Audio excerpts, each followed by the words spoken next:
आज की जो हमारी ये बैठक थी अवामी नेशनल कॉन्फ्रेंस की तरफ से बुलाई गई थी और इसमें हमारे जो पीएचडी के दो एग्जीक्यूटिव मेंबर्स मौजूद हैं। एक मैं अवामी नेशनल कॉन्फ्रेंस की तरफ से और दूसरे डॉक्टर हुसैन साहब जो जेकेपीएम के सदर हैं और एनसी अपने शाहीन साहब, उसके अलावा शिबा नशाई साहब और इनके साथ जो इनकी टीम्स थी और अवामी नेशनल कॉन्फ्रेंस की आज ये एक प्रोविंस की एग्जीक्यूटिव मीट थी और आज ये इसमें एक दो फैसले लिए गए हैं, बहुत ही अहम है जम्मू कश्मीर की सियासत के लिहाज से, आज की तारीख के लिहाज से। कि एक फैसला ये आज लिया गया है कि पीएचडी अभी बरकरार है, लेकिन उसमें से अवामी नेशनल कॉन्फ्रेंस और जम्मू कश्मीर पीपल्स मूवमेंट वो उसमें से बाहर आते हैं और वो बरकरार रहेगी और आज के बाद इसका सिर्फ नाम अब तब्दील होगा। पीएचडी के जितने काम हैं, जो उसका छोटा सा एक मैनिफेस्टो है, उस पर शदमत से काम किया जाएगा, मगर इसका नाम अब पीएचडी नहीं रहेगा, इसका नाम अब रहेगा people's alliance for Jammu and Kashmir. ये peoples alliance for Jammu and Kashmir के दो काम होंगे। नंबर एक, जो हमारी इस वक्त रिव्यू पिटिशन चल रही है सुप्रीम कोर्ट में, ये अवामी नेशनल कॉन्फ्रेंस की रिव्यू पिटिशन है, जेकेपीएम की रिव्यू पिटिशन है, वहां पे तारिगामी साहब की रिव्यू पिटिशन है और एक दो पार्टीज की जो सियासी पार्टीज यहां की नहीं है, पीडीपी की है और जो मुझे इतला है सुप्रीम कोर्ट की तरफ से और किसी पार्टी की रिव्यू पिटिशन नहीं है। सो जो काम हमारी अब peoples alliance for Jammu and Kashmir करेगी, उसका काम यह होगा कि इसको अपने मंतकी अंजाम पर लिया जाएगा। उसके साथ साथ दूसरी बात यह होगी कि इसमें अब हमारे साथ जम्मू से, क्योंकि इसका जो बेसिस स्ट्रक्चर बनेगा वो जम्मू और कश्मीर का होगा और एक ब्रॉड बेस्ड एक स्ट्रक्चर बनेगा और इसमें मिशन स्टेटहुड होगा सुनील डिंपल का, इसमें जम्मू मुस्लिम फ्रंट होगा शामिल, इसमें हमारे साथ यूनाइटेड पीस अलायंस के साथ हमारी इसमें बाज़ाब्ता तौर शिरकत होगी, जो उनके साथ और बातचीत भी होगी। इसमें ऑल पार्टीज यूनाइटेड मोर्चा, जो बहुत बड़ा मोर्चा जम्मू का है, जो हमने पीएचडी के थ्रू हमने ऑल पार्टीज मीट में जो क्रिएट किया था, वो सब इसमें हमारे साथ शाना बशाना काम करेंगे। इसमें जम्मू शिया फेडरेशन आएगा, इसमें आईडीपी आएगी जम्मू की, और कश्मीर से इसमें अवामी नेशनल कॉन्फ्रेंस होगा, जेके पीपल्स मूवमेंट होगी, इसमें जम्मू कश्मीर पीपल्स पार्टी हमारी शिबा नशाई साहब की होगी, इसमें अब्दुल रशीद शाहीन साहब शामिल होंगे और इसमें अब एनसीपी के, और इसमें अब हमारे साथ जो सिविल सोसाइटी है, इंपॉर्टेंट सिविल सोसाइटी कश्मीर की और इंपॉर्टेंट सिविल सोसाइटी जम्मू की इसमें शामिल होगी और एक बहुत बड़ा ब्रॉड बेस्ड एक प्लेटफॉर्म बनेगा। इस प्लेटफॉर्म के दो काम होंगे। नंबर एक, to fight the assembly elections unitedly, और ये 90 की 90 सीट्स जम्मू कश्मीर में बाज़ाब्ता मशरावत करके जो हमको पीएचडी में करना चाहिए था, वो जेके या हमारे पीए जेके में अब होगा, वो पूरी तरह से पूरा फैलाव करके अपने असेंबली इलेक्शंस में जबरदस्त तरीके से वो कोशिश करेंगे कि यहां की गवर्नमेंट की फॉर्मेशन हो। और उसके काम सिर्फ दो होंगे, to get back article 370 and 35A as per the constitution of this country, जो हमको प्रोवाइड किया गया है जम्मू कश्मीर को एक स्पेशल दर्जा, वो अभी मरा नहीं है। आप देखते होंगे कि अभी भी आपके 370 का इतना खौफ और डर हमारी रूलिंग पार्टी को, मरकज की रूलिंग पार्टी को है कि वो हर तकरीर में 370 से शुरू करते हैं और 370 से खत्म करते हैं। उसका मतलब है कि अभी भी 370 का खौफ उनको खाया जा रहा है, क्योंकि 370 आज भी मरी नहीं है, जिंदा है, सुप्रीम कोर्ट के सामने है और हम जैसे लोग वहां पर खड़े हैं, जो नुमाइंदगी कर रहे हैं जम्मू कश्मीर की तरफ से, तमाम लोगों की तरफ से। हम वहां पर आप सबकी नुमाइंदगी कर रहे हैं। यह उसका एक काम होगा। दूसरा काम होगा, आज हमने जो यहां पर पूरी बैठक बिठाई, इसके जितने भी आज हमने हमारे स्पीकर से, हमारी डिफरेंट ऑर्गेनाइजेशन से जो लोग आज अब ये peoples alliance for Jammu and Kashmir के साथ वाबस्ता हो गए हैं, इसकी एक पूरी रिपोर्ट कार्ड बनके हमारी सदर बेगम खालिदा शाह के पास जाएगी। उनको सिर्फ ये देखना होगा और उनको हम मशवरा अपना करेंगे कि क्या हमको, जो इस वक्त पार्लियामेंट का इलेक्शन है, हमारे पास तीनों कॉन्स्टिट्यूएंसीज के लिए जोरदार जबरदस्त कैंडिडेट्स खड़े हैं जो पार्लियामेंट को दोनों हाथों से हिला सकते हैं, एकदम रेडी हैं। सो क्या हम इस असेंबली में, इस पार्लियामेंट में हिस्सा लें? क्योंकि हमने ये अपने इंडिया अलायंस के साथ हमने कहा कि हम आपको सपोर्ट करेंगे। जम्मू में जो हमने पीएचडी की तरफ से एक अलायंस बनाया था, वो इतना खूबसूरती से वहां पे काम कर गया कि वहां पे जो एक मेंबर थे अपने चौधरी लाल सिंह साहब, उनको कांग्रेस आगे आने नहीं दे रही थी, मगर आज वो कांग्रेस के मेंबर हैं, इस वक्त पार्लियामेंट की तरफ से उनकी तरफ से लड़ रहे हैं इलेक्शन।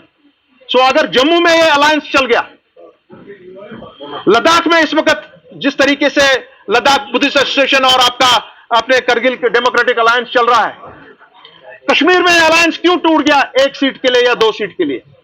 यह बहुत ही अफसोस का मुकाम है हम सब के लिए। यह बहुत ही अफसोस का मुकाम है पीएचडी में जितने मेंबरान थे, नेशनल कॉन्फ्रेंस के लिए, पीडीपी के लिए, क्या आपने तरजीह दी अपनी जमात को, आपने तरजीह नहीं दी जम्मू कश्मीर के अवाम को, जम्मू कश्मीर की अवाम की उमंगों को, कि आप यूनाइटेडली सामने आ जाएं। और आज आप देखेंगे चारों तरफ से आज कंफ्यूजन ही कंफ्यूजन हो रहा है। सो इस चीज के लिए ये जो अभी हमने अलायंस फॉर्म किया है, अगर ये अलायंस हमारी रिकमेंडेशन से कल अगर साहिब सदर ये बात कहेंगी कि नहीं, आपको अलायंस में मैदान में उतरना पड़ेगा, तो उसमें ऑलरेडी पैनल एक बना हुआ है। कश्मीर से कौन होगा, श्रीनगर से, अनंतनाग, ये अपने कुपवारा से कौन होगा, बारामूला से कौन होगा और अनंतनाग से कौन होगा, और बड़े दिग्गज और जोरदार कैंडिडेट्स हैं। अब वो देखना है हमको कि इंडिया अलायंस के साथ क्या किया जाएगा। मगर मैं इंडिया अलायंस के जो उनके एक मेन पार्टी है जो कांग्रेस है, उनसे मैं इतनी बात कहूंगा, और जो हमारी 2 पार्टीज वहां पर, ये मैं उनसे खुसूसन मैं मुखातिब हूं डॉक्टर फारूक साहब से डायरेक्टली, यहां से मैं मुखातिब हूं महबूबा जी से, कि कांग्रेस ने अपना जो मैनिफेस्टो दिया है उसमें 370 और 35A का उन्होंने बिल्कुल जिक्र नहीं किया है। क्या आप लोगों ने कभी अपनी लबकुशाई की है इस बारे में? अगर नहीं की है आज तक, तो आइंदा मेहरबानी करके जरूर करिएगा इस अलायंस में, क्योंकि अगर हम कल इस अलायंस का हिस्सा बनेंगे, इंडिया अलायंस का हिस्सा ऑफिशियली अगर हम बनने जाएंगे, तो हम उनसे पहली ये बात कहेंगे, हमको क्लियर कर दीजिए क्या आपके 370 और 35A पर क्या व्यूज हैं।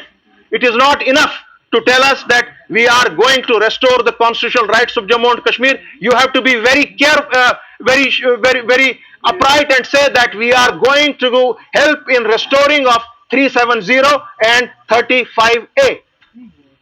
So, और जहां तक हमारी पीछे ये जितनी भी हमारी कार्रवाई चली, मैं इतना ही कहूंगा कि हमने बड़ी कोशिश की, मैंने बड़ी कोशिश की, तारिगामी साहब ने बड़ी कोशिश की, इवन जो बीच में आपस में बीजेपी और इनका, पीडीपी और इनका मामला बना, हमने दोनों को कहा कि भाई साहब ये मत कीजिए, ये अपने स्पोक्समैनों को लगाम दीजिए, ये हमारी कौम के लिए ठीक नहीं है। अगर हम लद्दाख में इकट्ठे चलने की ठान रहे हैं, जम्मू में लोग इकट्ठे चल रहे हैं, यहां पर क्या हो गया ये? तो ये बड़े अफसोस के साथ आज ये हमने ये फैसला लेना पड़ा, क्योंकि हमसे कोई बातचीत नहीं हुई। एक साल से, लगभग 1 साल से हम कोशिश में हैं। डॉक्टर साहब भी अपने जेकेपीएम के, मैं भी, हमने बड़ी कोशिश की कि पीएचडी का इजलास लगे, मगर नहीं लगा, बिल्कुल नहीं लगा। और आज इलेक्शंस की बात आई, आपने कौम के उनके जो उमंगे हैं उनको वहीं रख दिया और आप अपने इलेक्टोरल अलायंस के पीछे भागे। और बड़ी बदकिस्मती की बात है, अभी भी मौका है, आखिरी मौका अभी भी है। सोच लीजिए, समझ लीजिए, हमारी बच्चों का मामला है, हमारे फ्यूचर्स का मामला है, और फिर जो जहां तक हमारा ताल्लुक है, ये जो अभी हमने ये अलायंस इस वक्त इसका सिर्फ एक नॉमेनक्लेचर चेंज हुआ है, इनको अब फैसला लेना पड़ेगा, लेना वो लेंगे वो 1 या 2 दिन के अंदर अंदर, बाय मंडे या ट्यूसडे, कि अगर हमको मैदान में आना है, वो देखना है उसकी बारीकी क्या है, उससे कोई डैमेज ना हो, उससे बीजेपी को कोई माने कोई मैदान न मिले कहीं खुला, ये सब देखना है। अदरवाइज वी आर रेडी, और ऐसे कैंडिडेट सामने हैं जो मैदान मार सकते हैं आज की तारीख में। और मैं उम्मीद रखता हूं कि ये अलायंस जो ये इस वक्त वजूद में आई है, ये जैसे मैंने आपको कहा कि जो असेंबली के इलेक्शंस आइंदा आने वाले हैं, उसके लिए पूरे 90 के 90 कैंडिडेट्स मशावरत के साथ, एकदम कंसेंस के साथ ऐसे चेहरे सामने आएंगे जो लोगों ने आज तक शायद देखे नहीं होंगे, full of professionals, full of youngsters, full of academicians और full of people with experience. So अच्छा एक आपके सामने गुलदस्ता पेश किया जाएगा, और ये मुझे आज आप ये बात करनी थी।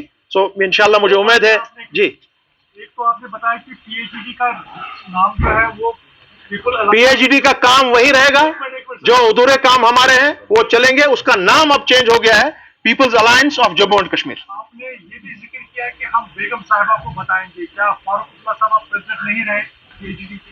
नहीं, वो पीएचईडी अब रहा नहीं, पीएचईडी खत्म, पीएचईडी रहा नहीं, पीएचईडी वही है। उसका जो बेसिक मकसद है, जो किरदार है पीएचईडी का, for restoration of 370 and 35A, उस पर आपके सामने ही पार्टीज खड़ी हैं जो इस वक्त सुप्रीम कोर्ट में है। लेकिन आपने अभी ये भी बताया कि वो जो पीएचईडी के पास मेंबर्स थे, अब वो पावर के पीछे वो जो मेन एजेंडा था उनका, उससे भटक गए हैं। जी हाँ, तो बिल्कुल, आप इंटैक्ट है उसी मौके पर, बिल्कुल उसी मौके पर इंटैक्ट है, और उसका नाम अब हम माने कि अब वो पीएचईडी नहीं है, आप नहीं है पीएचईडी जो है तश्कील दे रहे हैं। जी हाँ, बिल्कुल, और उसकी तश्कील है peoples alliance for Jammu and Kashmir, जो एक ब्रॉड बेस्ड पूरा अलायंस बनेगा जम्मू, और जो मैंने नाम भी लिए हैं, इसके साथ आपके इसमें अब सिविल सोसाइटी भी जुड़ रही है कश्मीर से और जम्मू से, और बहुत ही इफेक्टिव एक ये प्लेटफॉर्म बनने जा रहा है, and this will be one of the top platforms for fighting the assembly election in Jammu and Kashmir. आप इतने मायूस हो चुके हैं कि आप आज बीजेपी के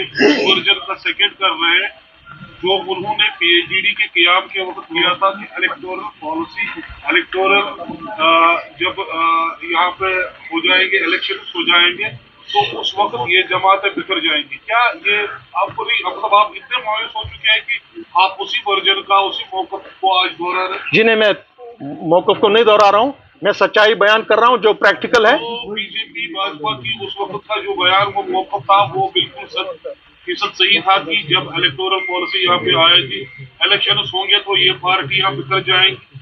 जी हाँ, कश्मीर में तो यही हुआ, जिन पार्टियों को नहीं बिखरना चाहिए था वो बिखर गई हैं। सही बात, दे राइट। तो मैंने आपको जवाब दे दिया, दे राइट। मेरा सवाल है कि क्या आप अब मायूस हो चुके? नहीं, बिल्कुल नहीं। हाँ, मायूस हूं जरूर, मगर हिम्मत नहीं आ रही है, और जो मैंने इसका ऑल्टरनेटिव दिया है वो उससे भी बहुत ही स्ट्रांग और जबरदस्त तरीके से सामने आएगा। और अब हमारी लीडरशिप को फैसला करना पड़ेगा, क्या वो अभी दिखाना चाह रहे हैं अपना पूरा कर्तव्य, या वो इसमें असेंबली इलेक्शन में आएंगे। अस्सलामुअलैकुम, मैं सबात नज़ीर, मॉर्निंग कश्मीर से। सर, अभी आपने कहा कि कैंडिडेट्स आपके बड़े जोरदार है, तैयार है, लिस्ट तैयार है, लेकिन अभी नहीं पता है कि लड़ेंगे कि नहीं, आप कैंडिडेट्स को फील्ड करेंगे कि नहीं। जी, अगर आप फील्ड करते हैं तो आपको बहुत बहुत मुबारकबाद, लेकिन अगर आप नहीं करते हैं तो आपका समर्थन किस पार्टी के लिए होगा? आप सपोर्ट किस पार्टी को करेंगे? यहाँ पे जो भी एंटी बीजेपी होगा, जो भी एंटी बीजेपी होगा, एंड आपने तो कहा है कि उनका मुकाबला बीजेपी से ही है। we'll use a conscious vote, but अभी तो वो हम बात नहीं कर सकते हैं। जो आप 2 या 3 दिन के बाद प्रॉपर एक प्रेस कॉन्फ्रेंस में सुनेंगे, उसी में वो फैसला होगा कि क्या हमारी लीडरशिप ने, हम सब ने बैठ के इकट्ठे फैसला क्या किया है। जैसा कि आप ये ऐलान कर दिया कि अब नई पीएचईडी वजूद में आ गई, बिल्कुल बात यह है कि जहां आपने बहुत कोशिश की कि ये जुड़ जाए आपस में, वहां पे आप नाकाम हो गए, ये सबसे बड़ी बात है। दूसरी बात यह है कि जहां पे आप मायूस हुए, वहां पे लोगों का क्या हाल होगा, और ये जो आप नई तश्कील दे रहे हैं तो लोग क्या समझेंगे? आप नहीं समझते हैं कि जो जिसमें आप नाकाम हुए वहीं पे आप दूसरी ये ऑर्गेनाइजेशन यहाँ पे ला रहे हैं, तो लोगों में क्या इंप्रेशन रहेगा, क्यों, और आप क्या मानते हैं जितनी भी इसमें पार्टियां थी खुद गर्जाना रोल उन्होंने अदा किया? मैं खुद गजाना तो नहीं कह पाऊंगा, मगर जो उम्मीदें थी उनसे, उस उम्मीद पे, एटलीस्ट हमारी उम्मीदों पे वो खरे नहीं उतरे। ये बहुत सही बात है। और जहां तक आपने आवाम की बात की है, ये बात बिल्कुल दुरुस्त है कि आवाम आज ये भी देख रहे हैं कि अगर जम्मू में एक जाती है, लद्दाख में एक जाती है, क्योंकि लद्दाख की अगर मैं बात करूं, अभी वो एक लॉन्ग मार्च कर रहे हैं, वहां पर वो 60,000 ये क्या कहते हैं एकड़ उसका लैंड का, 40,000 एकड़ लैंड का कनाल का मामला है, और वहां लद्दाख पूरा वहां जा रहा है, और वो जो इंडस्ट्रीज को दिया जा रहा है वो प्रोजेक्ट, वो रोकने की कोशिश कर रहे हैं। मगर जब हमने यहाँ पे पॉइंट आउट किया कि यहाँ पे 20 कनाल लैंड हमने महाराष्ट्र सदन को बेचे हैं 9 करोड़ रुपए में, तो क्या हमारी जबानों पे ताला लगे? हम क्यों नहीं उठते हैं इस तरह? सो ये एक बात थी। दूसरी बात ये थी कि हमने बार बार कोशिश की कि हम लोग अपोजिशन में जाएं, पूरी पीएचडी को लेके जाएं और उनको बताएं कि आप जो 370 पे आपके जो ताले लगते हैं वो क्यों लग रहे हैं, आप ही के कॉन्स्टिट्यूशन ने हमको दिया हुआ है, आपको ये चीज माननी चाहिए। और तीसरी बात, हमने यहाँ पे कोशिश की थी बहुत बार कि यहाँ पे ऑपोजिशन का कॉन्क्लेव लगे, मगर वो किसी न किसी बहाने वो टल गया। हमने कोशिश की थी कि भाई इकट्ठे निकले पूरी रियासत में